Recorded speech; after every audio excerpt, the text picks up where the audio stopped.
Who are you again?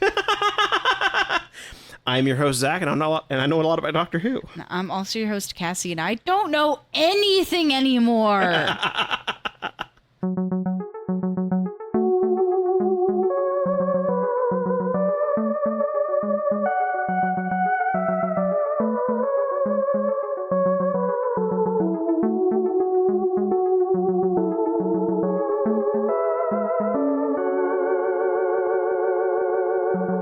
Hey everybody, and welcome back to another episode of Who Is My Doctor? Who is my doctor? Who is indeed. I am your host, Zach, and I know a lot about Doctor Who. And I'm also your host, Cassie, and I do not know a lot about Doctor Who. And today we are looking at our third Christmas special, Voyage of the Damned.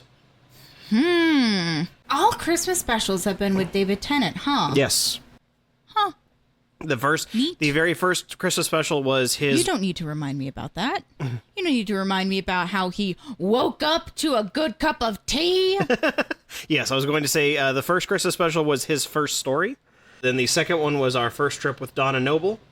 And then this one is our third Christmas special, which... Second trip with Donna Noble?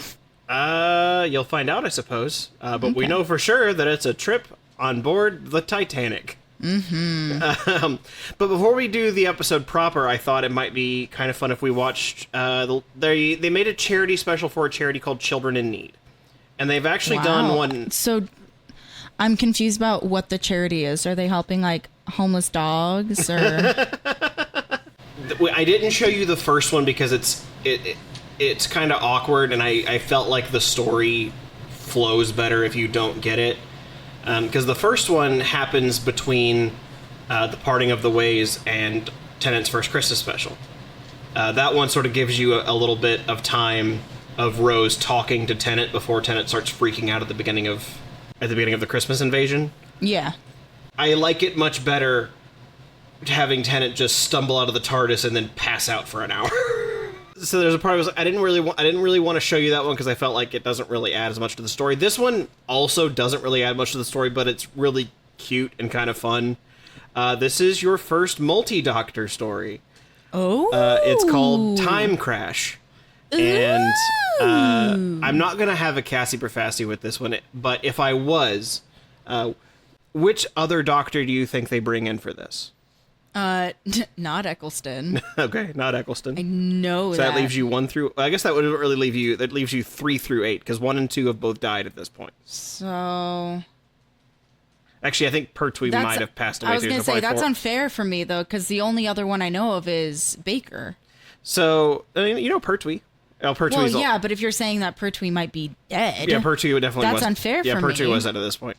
Okay. So the only Doctor I can guess, because I know it's not Eccleston, would be Baker. Okay. Everybody else is a mystery to me. All right, that's fair. Maybe a Silicote guy. Silicote? Oh, the seventh? Silicote. Oh, you're talking about Colin Baker, who there's like a clown. Oh, there's 2 Baker. There's Tom Baker. Okay, so I'm going to cash in both Baker. Both Baker? Okay, well, I will tell you it is not either Bakers. It is the 5th Doctor who came between the 2 Bakers. Okay, well, that's unfair for me. Like I said, no points. I wasn't gonna do a Prassi anyway. I was just curious to see who you were gonna guess. Because a little fun fact about the 5th Doctor: the 5th Doctor is David Tennant's father-in-law. Oh, fun. Okay. He's not his father-in-law while they're filming this. That's in a couple of years' time for them. Groovy.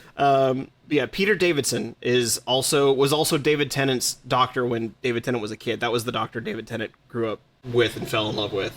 David Tennant has frequently said the 5th Doctor is his doctor. So it's a fun little thing to have them both together, and David Tennant gets to play David Tennant a little bit in this. He gets to just kind of geek out. So that we would watch this for a little bit and have some fun. So nothing too serious. Let's just put it on. Silly times ahoy. Silly times ahoy as we watch Time Crash.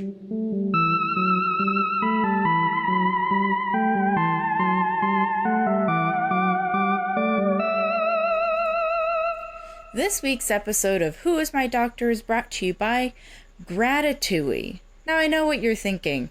Gee, that does sound a lot like a ratatouille, but rest assured, this is my genuine honest thank you. Thank you so much, everybody who's been listening and tuning in every week to mine and Zach's mindless babblings. You don't know how much it means to me. I adore each and every one of you, especially the people I don't know. Thank you for listening and for sending me positive and good vibes during times of hardship. There is no rat. I repeat, there is 100% not a rat scuttling around atop of my head, on my shoulders, tugging at the ends of my hair to get me to stop talking. On a completely unrelated note, though, if anyone has some cheese or strawberries, they can send my way. I don't need them. Definitely not the rat controlling me, making me say what I'm saying. He definitely doesn't want them. But if you have any to spare, both of us would really appreciate that. Again, that's gratitude. Oh, and garbage. Delicious, homegrown, organic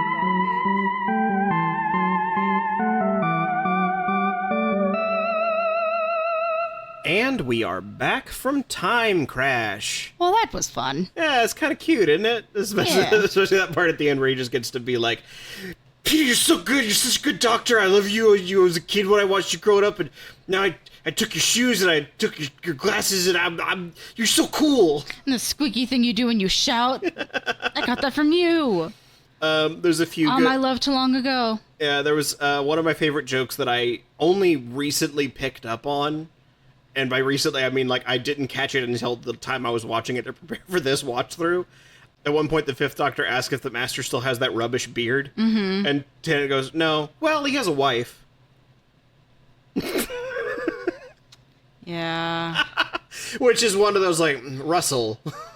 Yeah, not a huge fan of that, but it's fine. I mean, it's only cute because it's for this, like, little charity thing, and it's written by a gay man. Like, that's part of it, is like he's just sort of throwing a little joke in that the Master is himself gay, presumably for the Doctor, which, you know, there's some truth to that. Yeah. Is this something that's only available on the DVD series? It's on YouTube. Okay. I mean, I'm sure there's other places you can find it, but I know for a fact you could just find it for free on YouTube. It's not a super high quality version of it. That's why I grabbed the DVD to watch it for us, because the one that's there is ripped from, like, 2007 TV broadcast, so it's in, like, non 80p. But it's, yeah. Tech joke. But let's get properly into this next episode, our proper Christmas special with Voyage of the Damned. Woo! As you have seen, it takes place on the Titanic. On the Armistice Titanic. So I will tell you that this ship is being run by a man named Max. His name is Max, and his last name is the cat. His last name is the name of one of the zodiac signs. Oh, ooh. I will let okay. you. For the Cassie Profassi today, for one of them anyway. Why don't you tell me which of those is Max's last name? Oh no. Okay. I'm gonna stick with the water sign because I think that's fun. For the ship, yeah, that does make sense. Yeah, I'm just trying to figure out how to boil it down, because obviously my knee-jerk reaction would be Gemini, because that's my sign, so I want everybody to be Gemini. Max Gemini. Yeah, but it doesn't sound good. It doesn't sound like a name. No, so he could be like Max Pisces. Okay.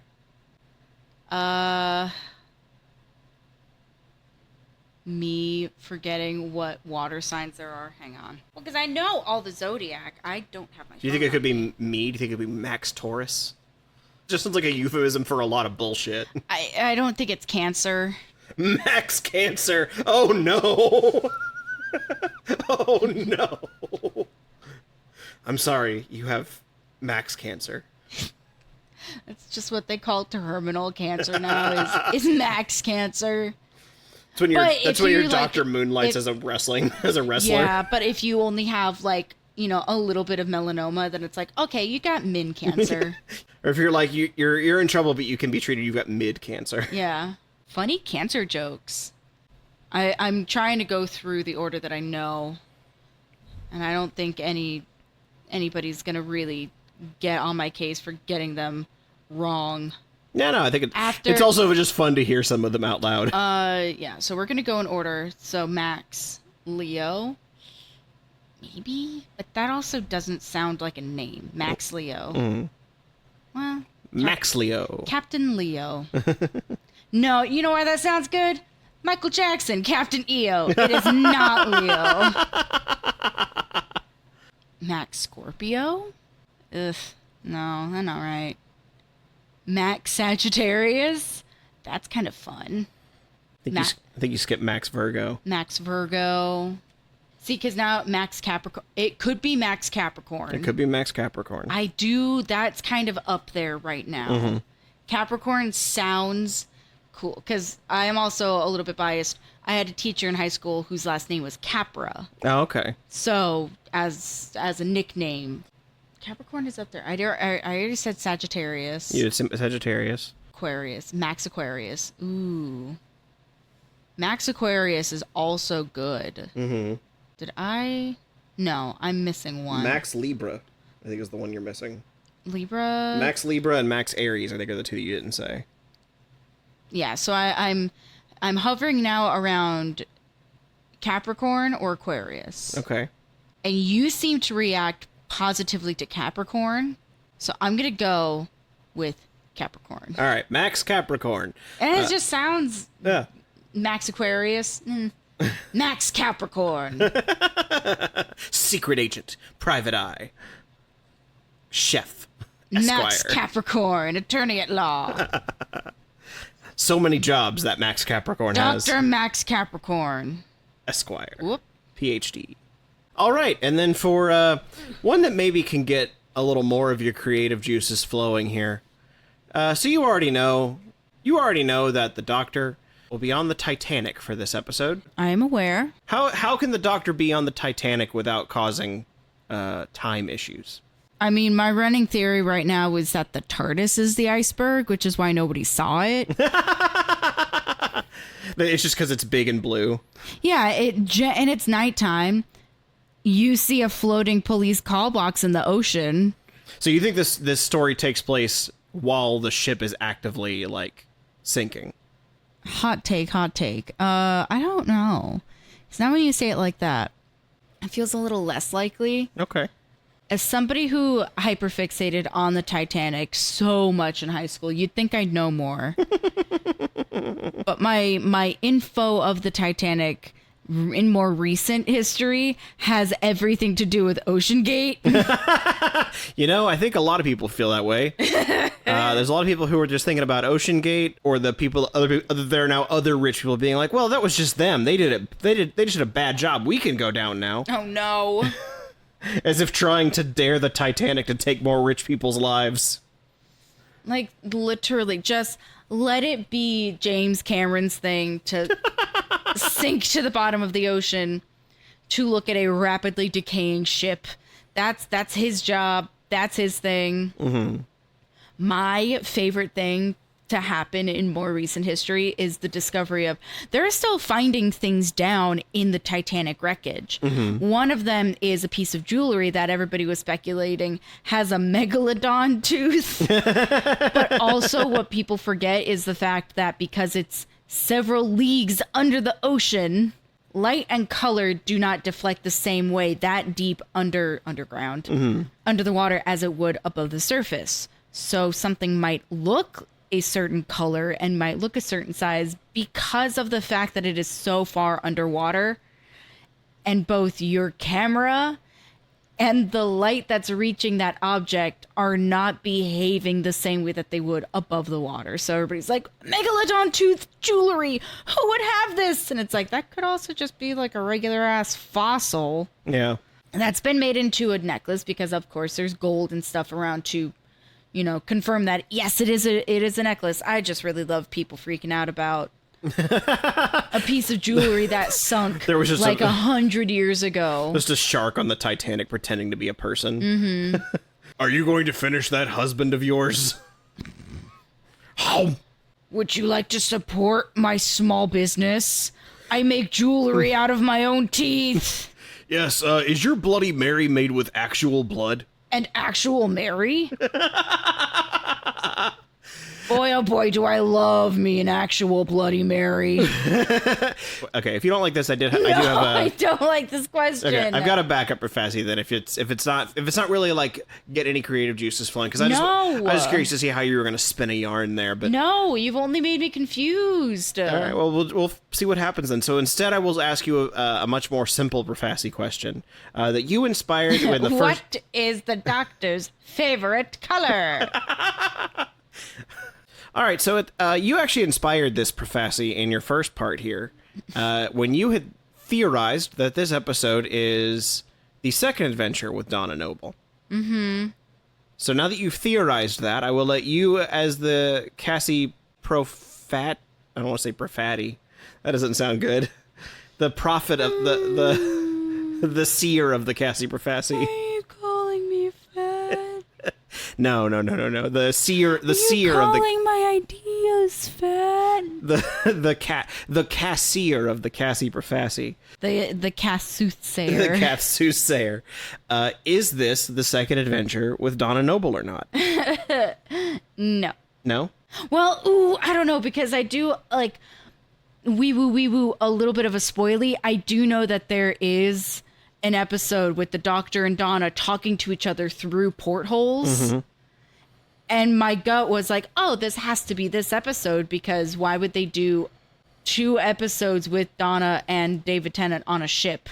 And I know that happens because I spoiled it for myself. I think Instagram spoiled it for you, is what you said. Yeah, but I elected to watch. I'm outing myself a little bit.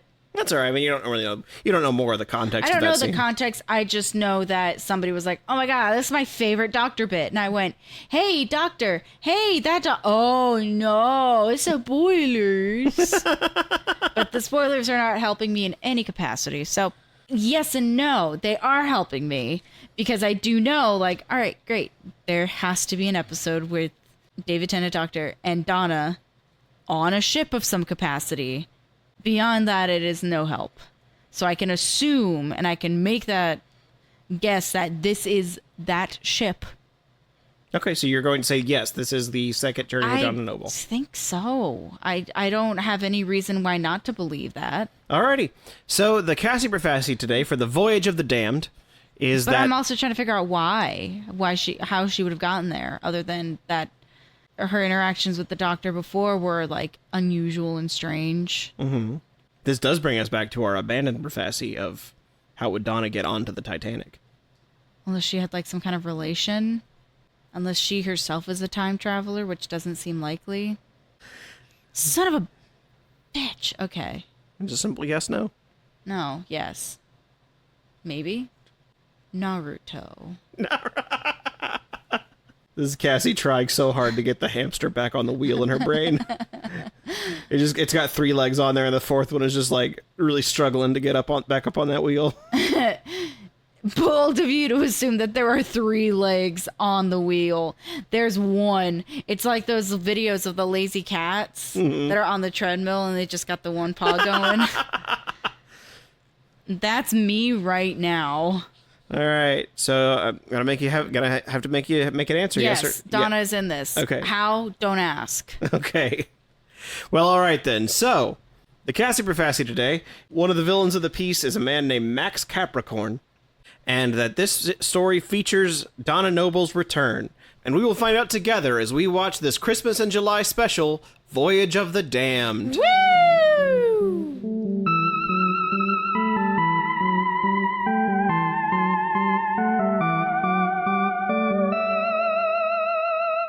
And we are back from Voyage of the Damned. And the great god Santa, with his fearsome claws, engaged in battle with the turkey people.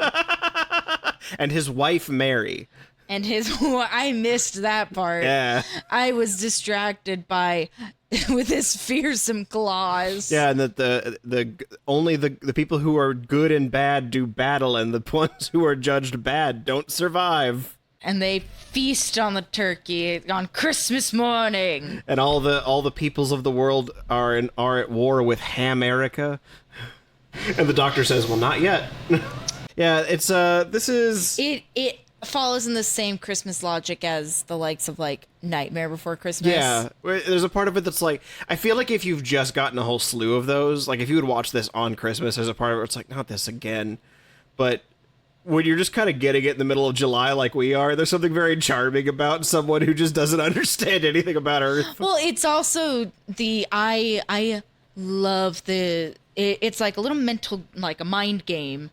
And you too can play it at home, where you think about something in like modern day, and your reasonings for doing things like that now, and how historians might interpret it, hundreds of years from now. So like a good example is, as a joke, as a little pranky prank, if you're redoing the walls in your house, the people that get plastic skeletons and like keep them in the house, or they like leave notes under the like newly refurbished floors saying like, "Hi, we did this in 2002. How dare you ruin the floors we worked so hard on?" It's like, it's funny, and people do that because it's a little pranky prank, a little joke. But if somebody saw it in 3022, like, oh, what is their reasoning for doing this? And it's like the intention is as a joke, but if you don't know and you're taking things very serious. Once you get far enough removed from context, like Santa Claus, spelled Claws, is so funny to me.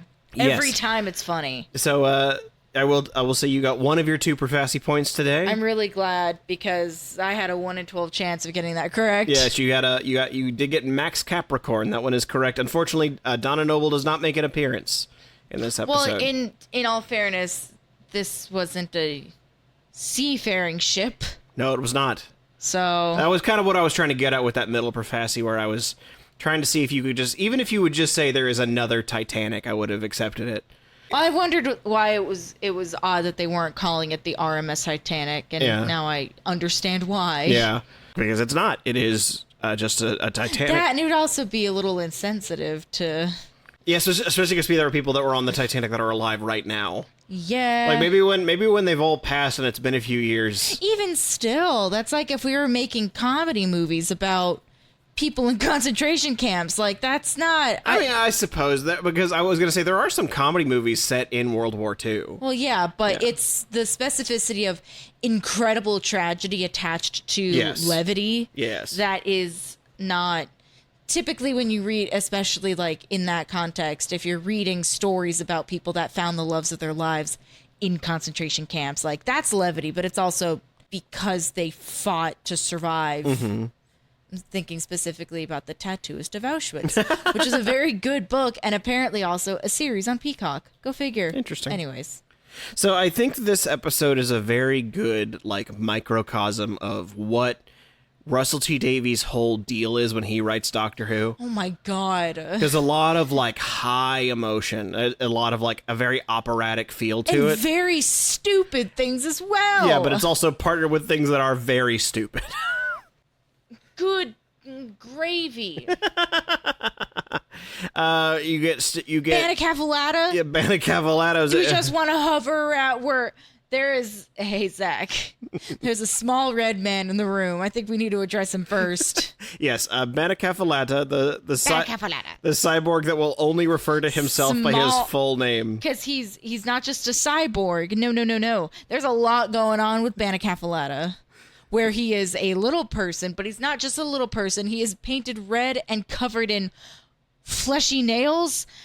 It's like a pinhead type of thing. Or like, that's the name, right? Yeah, Pinhead. Yeah. Yeah, it's Pinhead, but if Pinhead was made of flesh and also 3 feet tall. Yeah, made of flesh, 3 feet tall, and the color of blood. Only his face. I didn't register his hands. I didn't know if those were painted as well, but it doesn't matter because his whole torso is evidently cyborg. Shh, don't tell anyone. Do not tell. Better careful, do not tell. Benica Fellata is ashamed. Apparently I'm engaged. I think Better Caffolata and I just became engaged. Also, Yes. Kylie Minogue. Yes, the companion of this adventure was Kylie Minogue. Oh my god. Playing Astrid. So I don't know if you've picked up on the fact that Astrid is an anagram of TARDIS. Oh, I didn't. Yeah. Oh, that's sweet. So when there was an announcement that Kylie Minogue was playing a character named Astrid, a lot of people wondered if that was like, oh, she's like a living, like the TARDIS becomes a person or something like that. And no, it's just a total. It's nothing to do with that at all. If there's any relation, it's a red herring. But it is otherwise just Kylie Minogue is playing especially Astrid. since they've made it canon in this universe that Kylie Minogue Exists as a pop artist. Yeah, because they in addition to the clip that you've already seen from the new season, they also referenced her in The Idiot's Lantern. They make a reference to a Kylie Minogue song in that one too. So it's sort of this cute, almost like Kylie Minogue sandwich of 2 references and 1 appearance in the middle. But yes, she was the companion for this episode. She leaves. She obviously cannot come back. She is dead. She has become Stardust and is traveling the stars. Stardust. Which, like, I'm happy to see that there was a little loophole so it didn't end with her dying in a fiery inferno like our 2 friends from Texas. Yeah, there's a moment where they really like have the couple like really bond for a moment where it's like, you spent 5,000 credits, and they get all like cutesy and like very clearly in love, and they start kissing, and you're like, they're gonna die. Yup. It's just like, oh no. No, the people that we've been kind of fat shaming this whole episode. Well, it wasn't the episode that was fat shaming, it was the Billy Zane you order on Wish.com, Rixton. Because every time it was just like, how are Mr. and Mrs. Fatso going to fit through that hole? They're going across the bridge last. They'll to save us all. Yeah, just like, okay, shut the fuck up, dude. Anytime they let him speak, it was basically, and by the way, I'm a rich asshole. Even at the end when he's finally like, thank you for saving my life, doctor. Also, I'm rich. Ta-ta! Toodaloo! I'm going to skip away and answer a phone call that just says, please, give me even more money. I hate the rich. Doctor Who said, eat the rich. Oh my god. Just in general, fucking, I hate them. Hey, the rich, buzz off. We know you're listening, the rich. LOL, all of our listeners are also poor. Unless you are rich, in which case, I love you. Give us a gift of money. Because of this show, I do not trust angels. Yes, we have twice over now. Twice now. We have them weeping and we have them information. You get some information, angels? Kill Kill all humans. Yeah, all the angels are Bender. Kill all humans. Information. I didn't like that they had to say information because it didn't really seem that they had any other like command word. Well, or, like, also it's just topic. like there's a part of it that's also like, this seems unwieldy. Like, why is, because we carry around our phones with us everywhere for information. Yeah, but Siri also doesn't have to say information. Well, it's also just like, even if you just assume for a second that their purpose is to dispense information, and they don't always properly do it because they've been given a protocol to kill people, it's a little weird for you to decide, you know what we need to give out information are roaming angel statues everywhere. Yeah, what's with and they're not, and nothing against any of the humans inside of the angels. Mm-hmm. It's the fact that they were all a little bit different height. Which is such a small, whittle, itty-bitty, petty thing. Yeah. But if you're in the canon of this, if you're saying that they're all identical, like, robot beings, like, that just... All the weeping angels with the same height. That is true. Granted, that's also because they were sitting on little bicycle seats, but still... It is funny to know that they're only angels because they dressed the whole ship up in celebration of Christmas. Yeah. Because there were Christmas trees also in the... And there was a wreath or two. Yeah. So it was very, like, in the same vein of, I have a first-class degree in Earthonomics. Yeah. One of those words very clearly, like, we just slapped together whatever little things we could pick up. We're gonna go down to Earth. I mean, honestly, we're kind of lucky no one teleported down to Earth to, like, abduct some people from Turkey to eat them for Christmas. Yeah. Because it really seems like that one guy was not cool. He really seemed to assume a lot of Earth is... I mean, I want to say Earth is more violent than he was assuming, but Earth is violent in different ways than he was assuming. I'm also really surprised that nobody else thought to use the teleportation bracelets to go to Earth. Well, in fairness to the plot, they established that they didn't have any power until... Even still afterwards, even after the spoiler alert, everything is kind of okay in the end. Even at that point, the only people that use the bracelets are the doctor, because he's technically a stowaway, and Dr. Copper, or Mr. Copper, because he's old. He's old, and he also, like, his degree is fake. Yeah. So they what he said was that him having that, if he gets caught with that, having faked his credentials, he can go to jail for 10 years, which means he will die in prison. I mean, most likely, but he also wasn't in poor health. Yeah, but I guess in this, we're not being picky. Yeah, we also don't know how long the people of Stowe live. I also need to remind myself the logic of this show is zilch. There is no logic in this show. I don't want to say it's zilch. It's just especially the David. It's the need to suspend my disbelief and accept wacky truths. Yeah, there's especially when Russell's in charge. Specifically when it comes to bullshit like cyborgs and old people, apparently. You know, those fictional things like cyborgs and old people. And the elderly. I will say that especially during Russell's run of it, the show, if the show is presented with an option to do something logical or to go with high emotion, it will always go high emotion. It does. If it's going to choose, it will always pick something that is going to, like, make you feel something. Yeah, which even if you're just like, you got to turn your brain off for this moment, which is, you know, is he also the one that wrote the spider episode? I believe so. Okay. Yes. Our first Dawn of Noble adventure. Yes, that was also Russell T Davies. It's Spider, because I just remember thinking in that one, like, damn, they're really doing the Doctor dirty. Like, he just, he's scary in that. But I mean, in this, we also see, what's the body count in this? 4? Technically speaking, the ship had 2,000 people on it. I don't care about the other people, Zach.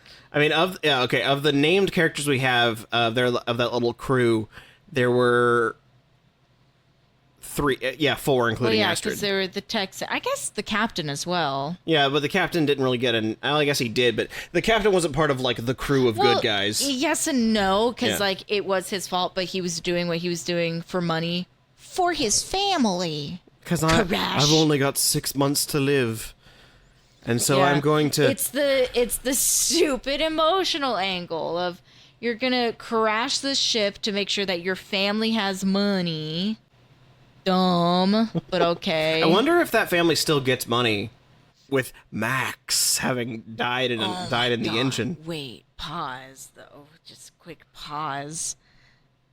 Max Capricorn might be my new favorite villain ever. With his one gold tooth and his metal everything else. Oh my god, metal.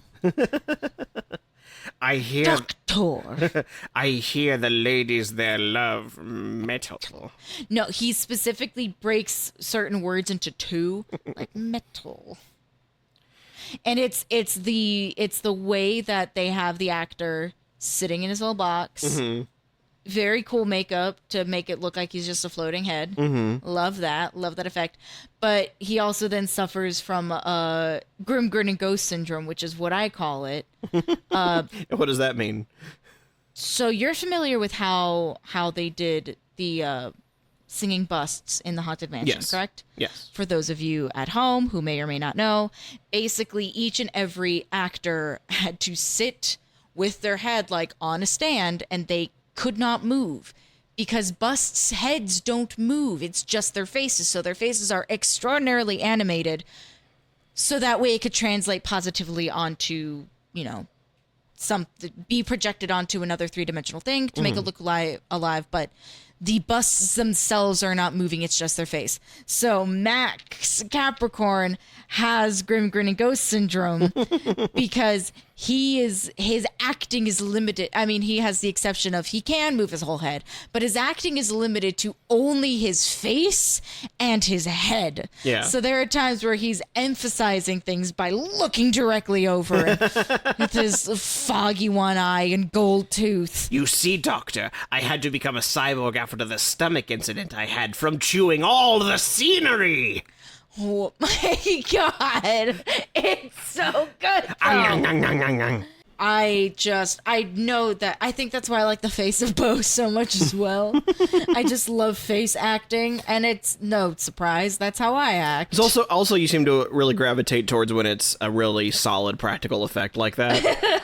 Very solid practical. There's a lot of good things going in where it's like very cheesy, very bold, but there is no reason for those acting choices to not be that big and distinct.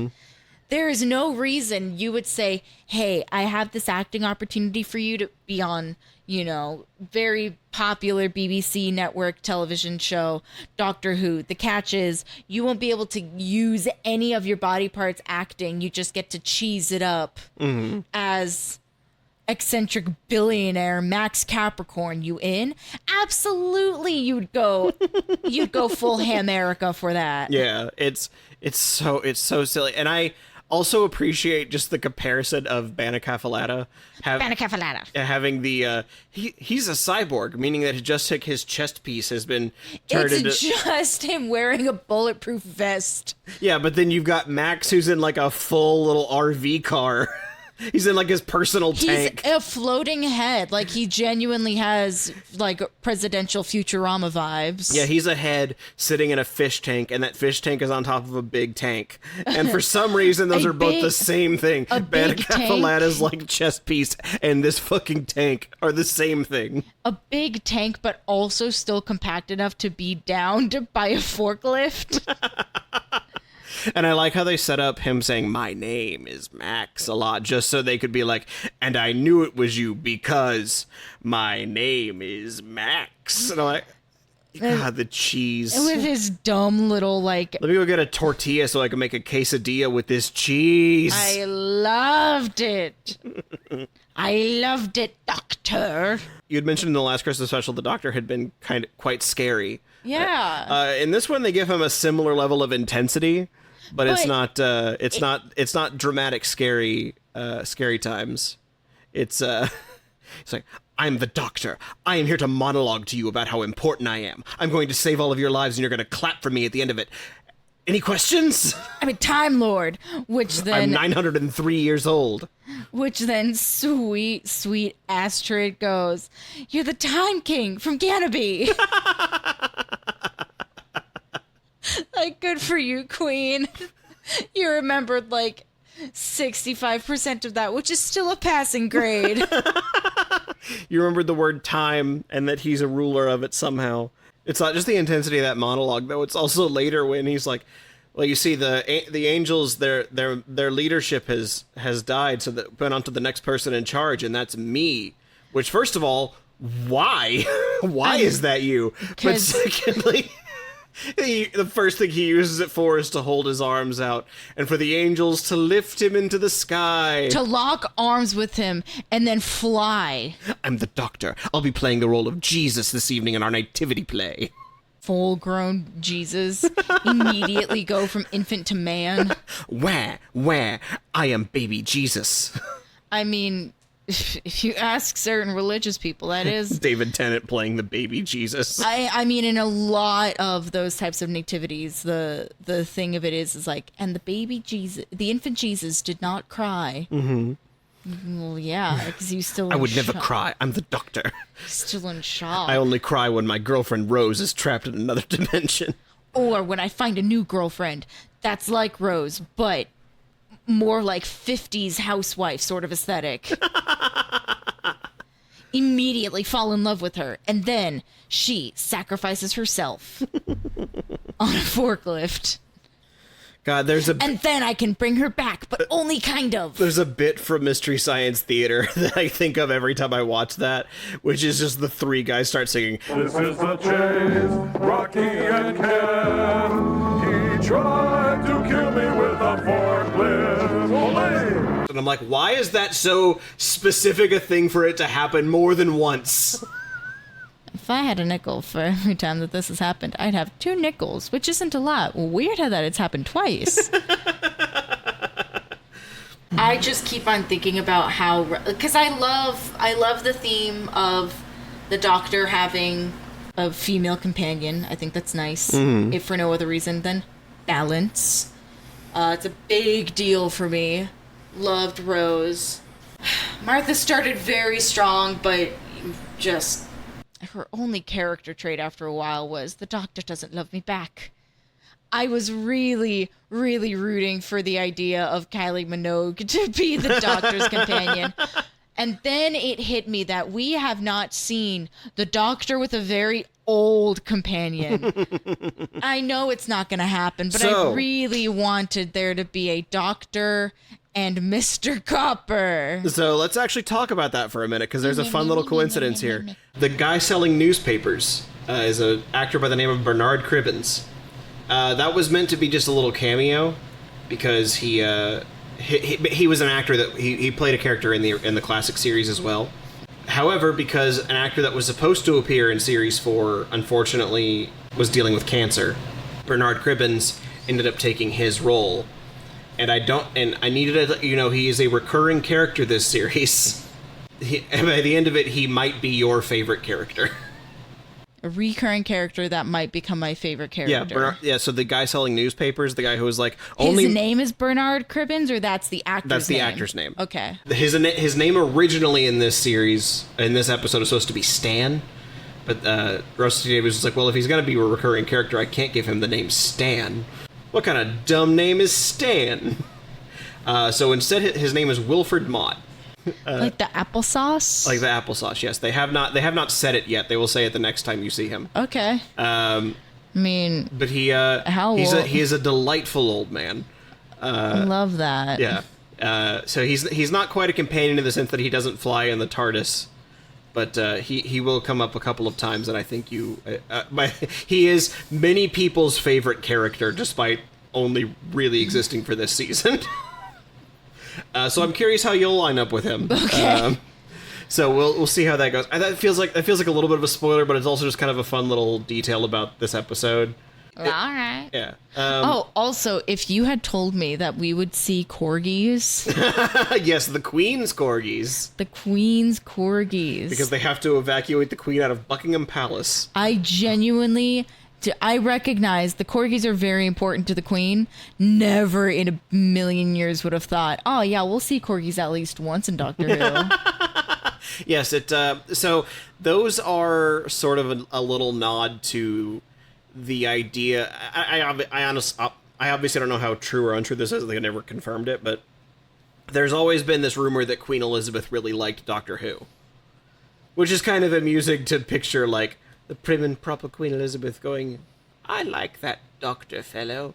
I mean, it could just as well have been like, he's a bit silly. I also like enjoy his antics. Because that's obviously not the real Queen, even though the real Queen has shown up in the real Queen has done ads for James Bond movies and stuff like that. She's shown up in things.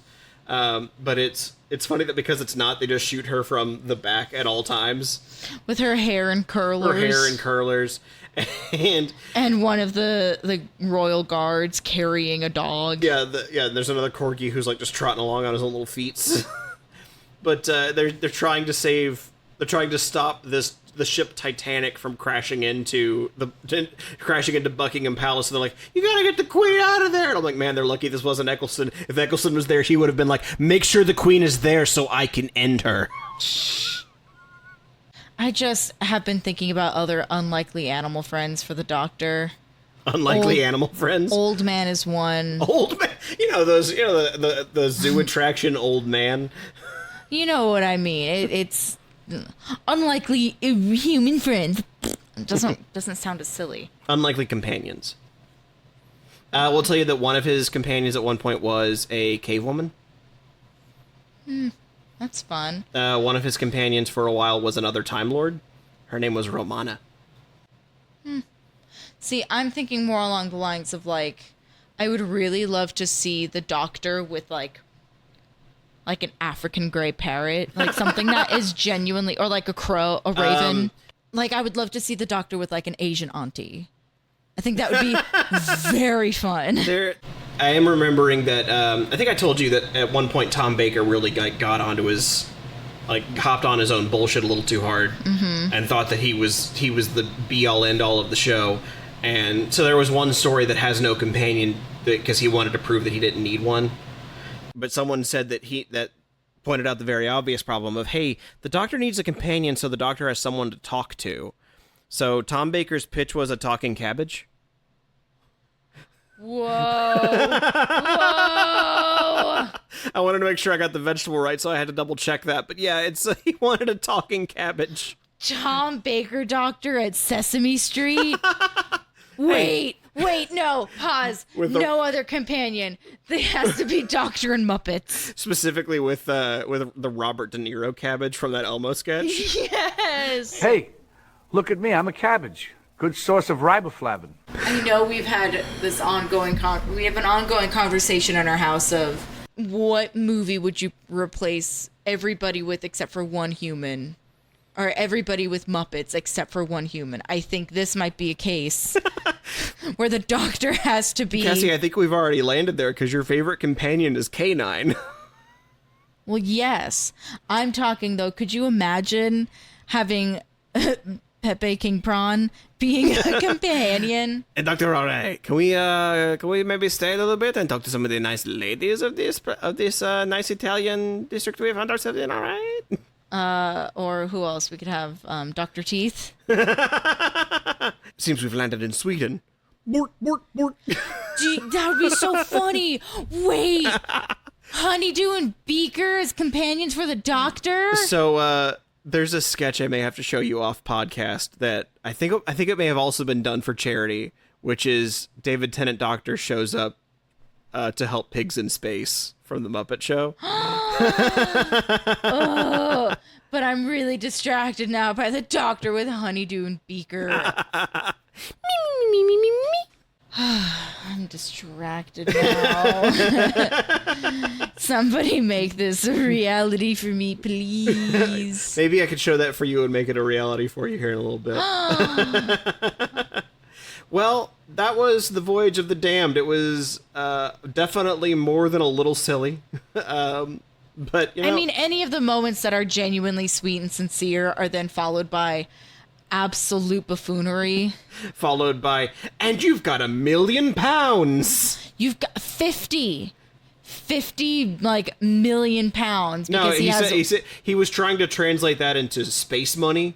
So it was £1 million is 50 million credits. Okay. And he went, oh my God. I feel like but if you had what you thought was just enough money for trinkets. I guess that, yeah. And then you get told, no, you have enough money for a house with a door and a garden. And chairs and plates. Yeah, like if you are an old man who has been afraid for the past several hours that you were going to prison for the next 10 years, and then you get told, not only do you have a way out, but also you are not going to struggle. Mm-hmm. You're going to be able to live comfortably. Yeah.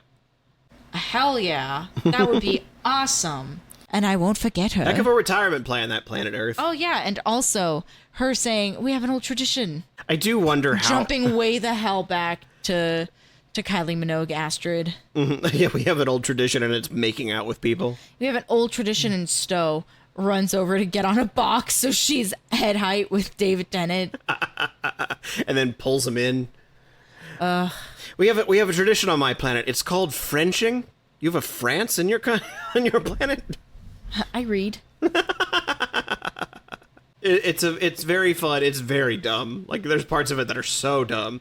I don't think there's any part of it that like quite goes, this is a bridge too far, quite like David Tennant being carried away by the angels. The only thing that I could say is Foon. That was her name? Yes. Foon's eyebrows were a touch too far, in my opinion. They were so incredibly drawn on, which I don't know if that was a choice made. I do like that the choice was to name her Foon, so they could continue so that they could continue making David Tennant sound like that, like he did with Jadoon Platoon on the moon. Yeah. Oh god, when he meets the Ood. He meets that vanilla woodsy scent. You know what oud is, yeah? Yes, we talked about that when they popped up the first time. Speaking of which, they do come back later this season. Oh, no. But you will find out about that on a future episode of Who Is My Doctor? Who is my doctor? Who is indeed.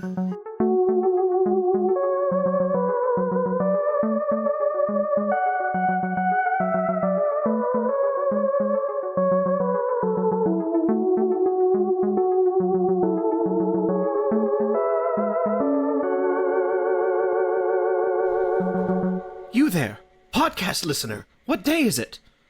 July 2nd? Assuming you're listening to this on the day it's uploaded? Why, then I haven't missed Christmas.